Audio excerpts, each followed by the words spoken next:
Amigos televidentes, cada semana tratando de traer informaciones que por otros medios no llegan.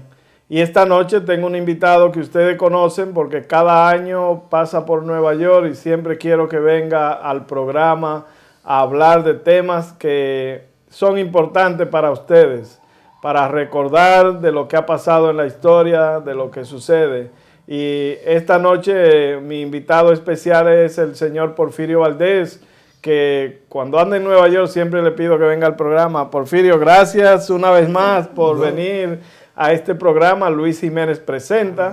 Muchas gracias, Luis, por la invitación y un saludo a todos los televidentes que siguen este programa que tú tienes desde hace mucho tiempo. Sí, hace buen rato ya que estamos aquí llevando informaciones a la comunidad. Pero quería hoy, como le estaba hablando fuera de cámara, quisiera que me hiciera un relato biográfico de lo político social dominicano, ya que yo sé que usted vivió lo que fue la época de Trujillo y quizá puede hacernos recordar hasta, quién sabe, desde lo que fue la colonia, la época trujillista y Balaguer hasta el presente, si puede, y que también nos hable de lo que fue el proyecto Hermanas Mirabal, que siempre este programa hemos tenido bastante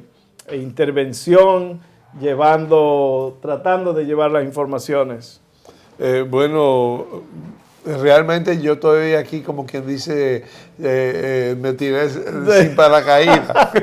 Pero usted sabe nadar, yo sé que usted sabe nadar bastante bien y bueno. De la hermana Mirabal, realmente, mira, lo que yo recuerdo, tuve cierta relación que tuvieron que ver con ella porque yo era muy amigo de un sacerdote que se llama Padre Daniel Cruz. Que yo pienso que hay muchas figuras del pasado, y especialmente de la época de la dictadura de Trujillo, que jugaron un papel importante y que sin embargo no se le ha dado el crédito. No, ningún crédito. Y es el caso del Padre Daniel Cruz. Oh, okay. Mira, el Padre Daniel Cruz era amigo de la Mirabal. Él estaba en Santiago y naturalmente Daniel Cruz no simpatizaba con el régimen de Trujillo y era como un líder que todo el mundo lo quería en Santiago porque la gente ya estaba reaccionando, aunque no se atrevía. Tú ves, a hacer medidas, pero por debajo y en las conversaciones. Ya básicamente al terminar la dictadura. Al terminar la dictadura. Entonces, Daniel Cruz, como te decía, era muy amigo de la Mirabal. Y dice, tuve información que era como si fuera un asesor. Pero tanto así es que él apareció en lo que se llamó el complot de Velado. Ahí estaba Padre Daniel Cruz. Eso fue suficiente para que lo agarraran preso, lo llevaran a la 40, lo desnudaran. Y si el obispo de Santiago de ese entonces, que era Monseñor Hugo Eduardo Polanco, no se mueve rápidamente, pues posiblemente lo hubiesen matado. ¿Y el sacerdote hacia dónde? ¿Cómo terminó el sacerdote? Bueno, mira, entonces el padre Monseñor Polanco logró que lo sacaran fuera, que lo desterraran. Eso pues, ese acuerdo le salvó la vida. Y precisamente ahí yo tuve que jugar un rol con la salida de Daniel Cruz, porque yo estaba estudiando entonces en la Universidad Lateranense de Roma. Y me llegó un telegrama del obispo de Santiago pidiéndome que me trasladara a París, a Francia, porque en un vuelo determinado de Panam, en aquel entonces, iba a llegar el padre Daniel Cruz para que yo lo recibiera y lo llevara, lo ubicara, donde él podía estar. Yo hice así, empaqué, hice mi maleta y salí para París. Y entonces, cuando fui al aeropuerto, pues no llegó. En ese vuelo no llegó. A mí se me ocurrió ir a la información y decirle que ese sacerdote de Santo Domingo, yo lo estaba esperando y no había llegado, pero que quizás venía en otro vuelo. Y le dije, diga, mi teléfono aquí en París es tal, me pueden llamar ahí, que se lo dan a él, para que, que sí, cómo no. Efectivamente, al día siguiente me llamaron. Y me llamaron no del aeropuerto, sino el que entonces era embajador de Trujillo en París. Y me dice, padre Valdés, por usted entonces está aquí en París, no ha pasado por la embajada. Digo, bueno, usted sabe, señor embajador, una ciudad tan grande como París. Entonces, en ese tiempo había que ir a la embajada. Yo tenía que defenderme porque eso era un ataque, ¿sabes? Sí. No, porque yo no conocía, yo sabía, yo conocía más o menos, ya me desenvolvía. O sea, que bien ellos querían registrar a los que estaban fuera dominicanos. Sí, exacto. Entonces me dice, mire, yo lo estoy llamando porque tengo aquí en la embajada al padre Daniel Cruz. Oh, wow. Entonces yo inmediatamente me dice, venga aquí porque él me dice que usted lo iba a recibir. Entonces yo fui inmediatamente a la embajada. El embajador me dice, mire, usted se lo lleva, me dice, ¿y a dónde va a ir? Naturalmente que el que estuviera ahí así, en esa forma, era porque querían darle seguimiento. Sí. Desaparecerlo. Bueno, eso podía venir también, porque así se estilaba también eso, con los enemigos de Trujillo, que matarlo en el extranjero. Entonces, bueno, yo salí con Daniel, recuerdo que nos montamos en un taxi y le digo, Daniel, tú vas a llamar a la embajada para decirle dónde tú vas a estar. Dice, no, yo hago lo que tú me digas. Le digo, bueno, pues está bien. Nos fuimos a un hotel de tercera categoría, yo diría. Se llamaba Santa Juana de Arco, el hotel. Y entonces, ahí pasamos 2 días en París. Yo le enseñé algunas cosas de París. Y entonces nos fuimos a Alemania, a Múnich, en tren, porque allí ya se había coordinado con una institución católica buscarle un albergue. Yo le sugerí a Daniel Cruz, Daniel, no te metas en una parroquia porque fácilmente te van a descubrir. Entonces, estudia, si tú quieres, alemán y ve a misa los domingos, ¿entiendes? Como buen cristiano. Pero no te metas, no te hagas muy público, porque a ti, yo sé cómo tú has venido y cómo tú has llegado. Entonces, estando ahí, lo llevo a Alemania y realmente le habían conseguido un alojamiento en una casa de 2 viudas alemanas, viudas porque sus esposos murieron en la Segunda Guerra Mundial, ¿sabes? Y ellas pues vivían ahí y tenían espacio de sobra. Entonces albergaron a Daniel Cruz ahí, yo lo dejé ahí. Yo tenía que regresar a Santo Domingo porque la orden que me dio Monseñor Polanco era de regresar para suplir a Daniel Cruz. Entonces, Daniel era dominicano también. Sí, él es de Villatrina, Moca. Okay. ¿Él está vivo? No, él murió. Él murió, sí. Él estuvo un tiempo en Puerto Plata y luego ya él murió, creo que en la misma capital, en Santo Domingo. Y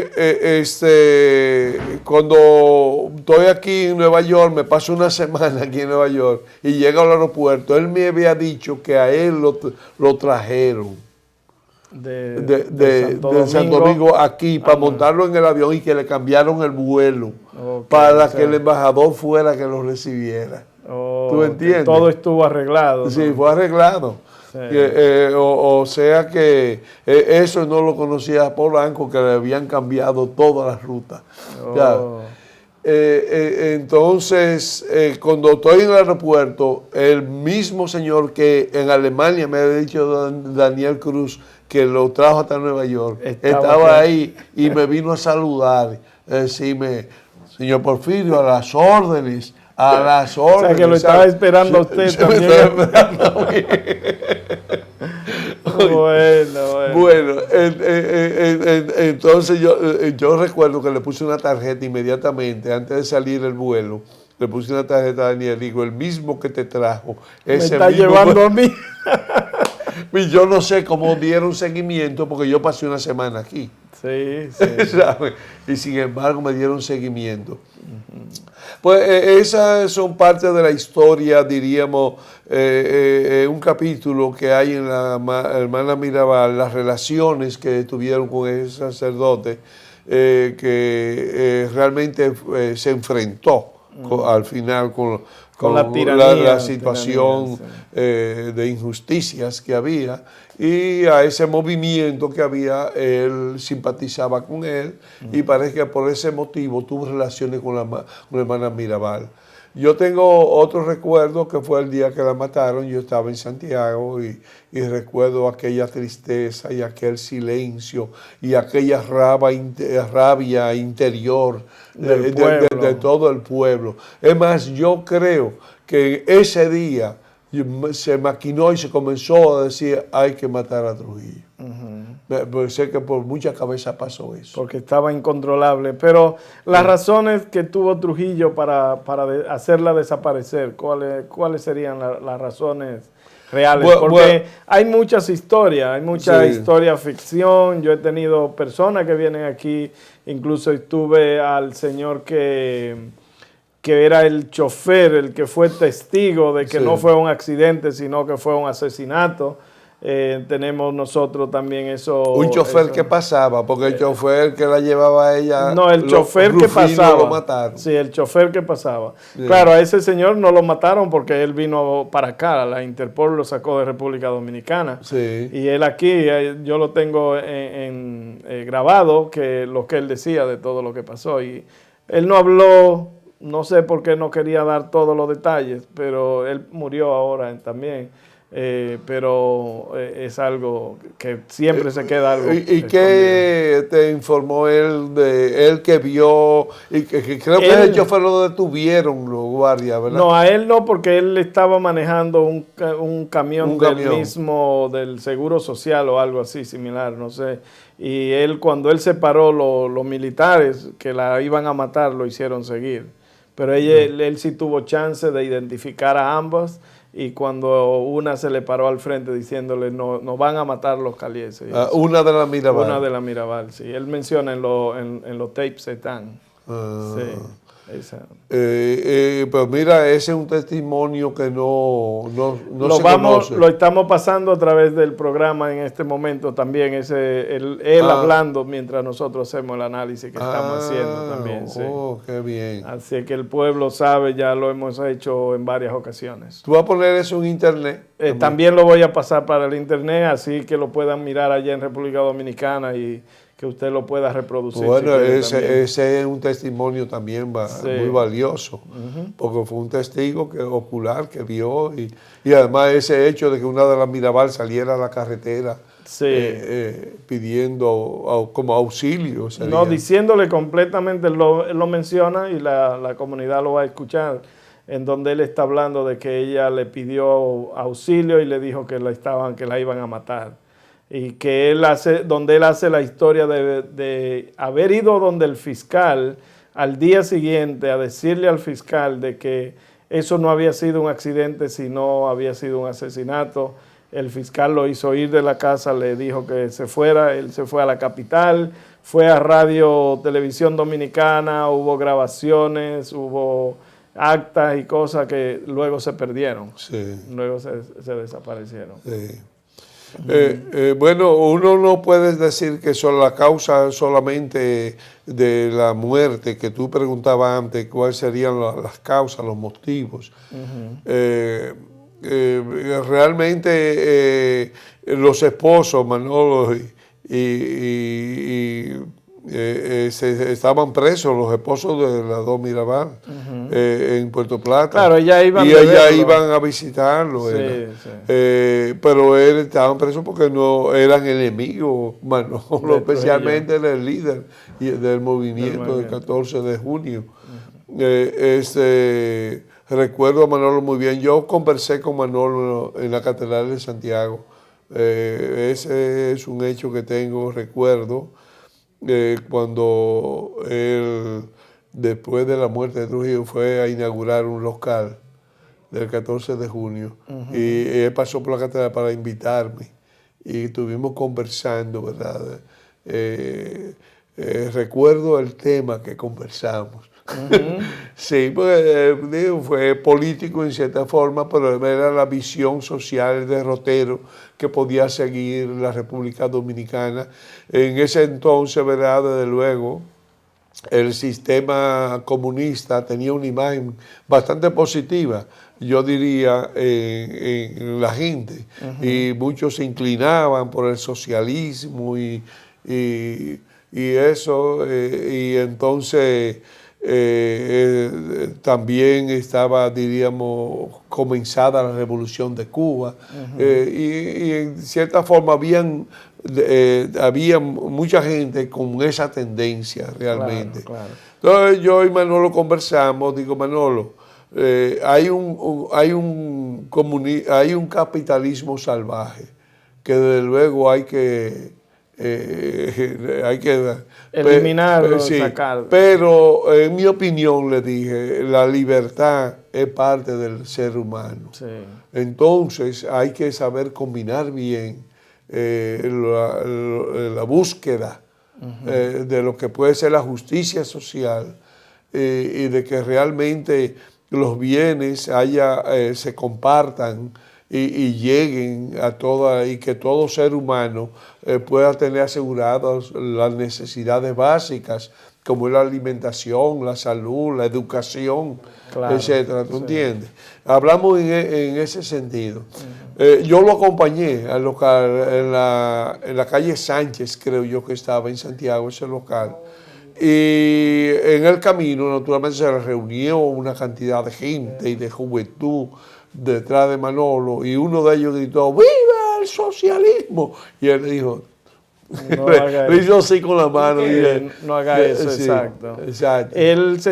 Era Manolo Tavares Justo. Sí, Manolo, sí. Bueno. Pues sí, esa es parte, diríamos, de la que yo recuerdo de ese entonces. La tiranía trujillista, ¿cómo ha podido usted ver que haya tenido algún tipo de influencia a lo que ha sido el nivel social político dominicano después de eso? Influencia para que se desarrolle de una forma o de la otra. Sí, desde luego tú sabes que pasamos un tiempo en que la sombra y la presencia del trujillismo estuvo, que fueron aquellos famosos 12 años. Porque los núcleos militares, ¿verdad?, incluso actuaban, pero quien era la cabeza lo dejaba actuar. Lo dejaba, sí. Entonces yo diría, ¿verdad?, que no fue que desapareció. Yo encuentro que sí avanzamos y en parte, aunque Balaguer tiene eso de negativo, también él contribuyó en cierta forma a abrir las puertas para la democracia. O sea se puede mirar de que la tiranía trujillista siguió la influencia durante los primeros 12 años de gobierno de Balaguer. Murió mucha gente a causa de esa situación. Porque es que allá, ¿verdad?, cualquiera que tuviera inquietudes sociales era un comunista. Y decir comunista ya era una sentencia. Un enemigo del gobierno. Y una sentencia de muerte. De muerte, bueno. Eso fue así. Luego, naturalmente, tú sabes que culturalmente el ser humano pues capta modos, estilos. Correcto. Y hay que decir que desaparezca, diríamos, de la sociedad cierto estilo por esos largos 30 años de Trujillo. Eso ha sido todo un proceso. Pero yo creo que sí se ha ido poco a poco avanzando en lo que se llamaría la verdadera democracia. Que el hombre pueda... O sea, se ha avanzado, el pueblo ha podido tener una visión diferente porque sufrió durante 31 años y después 12 años más de martirio y todavía seguimos resbalando, ¿no? Sí, bueno, todavía suceden cosas. y por otro lado, ¿verdad?